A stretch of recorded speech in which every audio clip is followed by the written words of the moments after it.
السلام علیکم ورحمۃ اللہ وبرکاتہ۔ بسم اللہ الرحمن الرحیم۔ آج کا ہمارا چیپٹر ہے اسلام کی دعوت بادشاہوں کے نام۔ آئیے شروع کرتے ہیں۔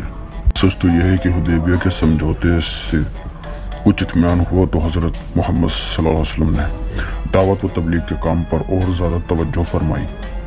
ایک دن آپ نے اپنے ساتھیوں کو خطاب فرما کے اے لوگو، اللہ تعالیٰ نے مجھے دنیا کے لیے رحمت بنا کر بھیجا ہے۔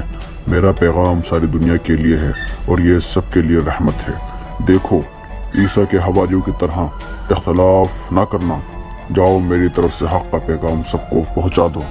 اسی زمانے میں یعنی 6 ہجری کے آخر یا 7 ہجری کے شروع میں آپ نے بڑے بڑے بادشاہوں کے نام دعوتی خط بھی لکھے، جن کو لے کر مختلف صحابہ مختلف ملکوں میں بھیجے گئے۔ یہ خط بڑے بڑے ملکوں کو بھی بھیجے گئے اور چھوٹے چھوٹے ملکوں کو بھی، جیسے روم اور ایران کے بادشاہوں کو بھی یہ خط لکھ کر بھیجے گئے۔ اس سب کا فائدہ یہ ہوا کہ اللہ نے جن کے مقدر میں ہدایت عطا فرمائی تھی وہ سب مسلمان ہو گئے اور پکے سچے مسلمان بن کر اپنی زندگی گزر بسر کرنے لگے۔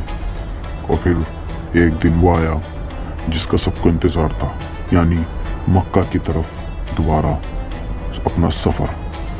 وہ اگلے چیپٹر میں ڈسکس کریں گے۔ امید ہے آپ کو میری ویڈیو بھی پسند آئی ہوگی۔ اس ویڈیو کو لائک، شیئر اور چینل کو سبسکرائب ضرور کریں۔ انشاءاللہ اگلی ویڈیو سے پھر ملاقات ہوگی۔ اپنا خیال رکھیے گا۔ اللہ حافظ۔